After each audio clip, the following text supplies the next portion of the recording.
Cool. What do you want me to say? Direct me, my darling.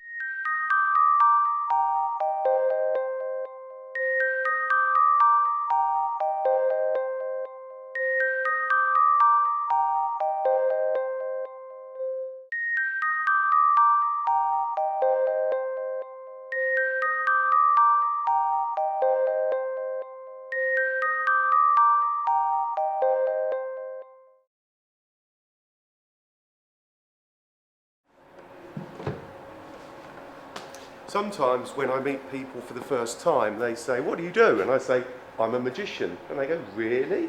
Have you got a day job?" They don't imagine that you can actually earn a living out of doing magic. Well, strangely enough, you can.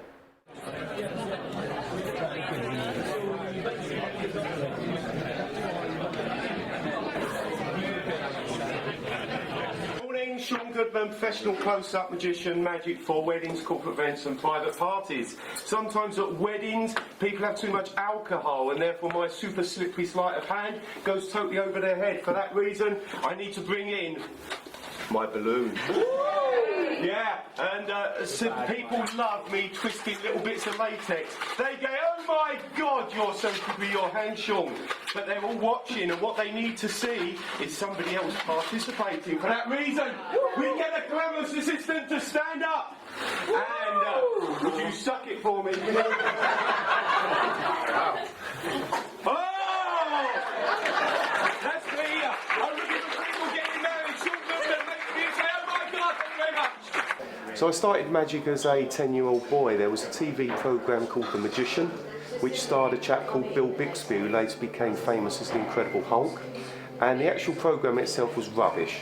But as a 10-year-old boy, I watched it and I saw this guy that was doing these fantastic magic tricks. He seemed to be very popular with the ladies. He seemed to be rich and everyone loved him. So obviously I thought that being a magician would be the way to go. And then I went off into local libraries and I got lots of books on magic and I started going in a corner, Billy No Mates, but doing magic tricks and then boring everyone senseless. Lots of people used to say, "Oh, you're good enough to do that," but just have the confidence to actually do it. And there was a little training course down at a local college called So You Want to Be a Magician, and I went along to that. But it was essentially doing kids' magic tricks, but what it showed me was somebody else that was doing magic professionally, and it just gave me the confidence to think, well, if he can do it, then I can do it. What time is it? 25 past 3. 25 past 3. It's interesting because I had a premonition. If you turn over my business card, 3:25 you say, that's interesting because that's exactly the time on the clock, 3:25. And I thank you again. If you want to chat, feel free to do so. Thank you.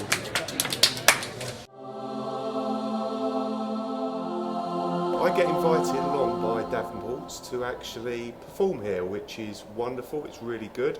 What makes it very different is that everyone coming here knows they're coming to see magic.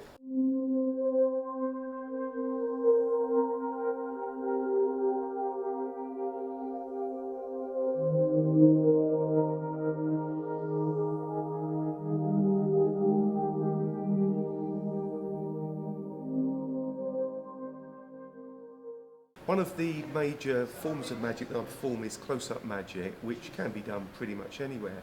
But sometimes I also get the opportunity to perform in a theatre, pretty much like here. For many, many years, this is basically how magicians would buy tricks. They'd come into a shop, there'd be somebody behind a counter, and they would say, "Oh, can you show me the latest piece of magic?" And the guy behind the counter, like me, would then come and demonstrate it, and then the magicians would say, "Yeah, I'll buy that." Cover them over, and you go 1, 2, and you just tap, and they seem to go right the way through the bottom. Now the best one is obviously if you just sort of cover them up like this. Now you can hear them inside, but sometimes they just seem to disappear the same way that they appear. Thank you very much. One thing that I think there's a big opening for at the moment in the magical world is a street performing lady or a street performing girl. And I've got 2 daughters, and I was sort of hoping that maybe one or both of them would carry on in the magical line. One of them certainly doesn't want to, although her name's Sabrina, the teenage witch, so that would be awesome. But she's a bit too lots of fingers and thumbs, so it's not really her thing. But the other one, Kelly, seemed to take it on board, and I taught her a cups and balls routine, which she did at the local school, and it was called Ormsby's Got Talent, and she won it, and she puzzled all the teachers, much to her delight, and I thought this is going to be the start, but alas, she's now working in a boring old legal type job.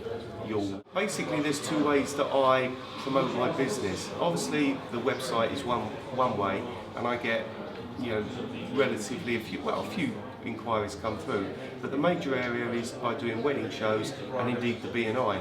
The wedding shows are great because it's promoting directly to the clients that I'm looking for, people getting married. And the one that I went to is one of the most popular ones that's currently around the Norfolk area. It's a long day, so I set up around about 9 o'clock just before, got the stand ready, and the bride started coming in through 10 o'clock, and then it finished at 4, and it was full on. It's not something where I can sit behind a desk and hand out leaflets. I've actually got to physically show people what I do, and that indeed shows them how I can enhance their wedding, and that's why they want to book me.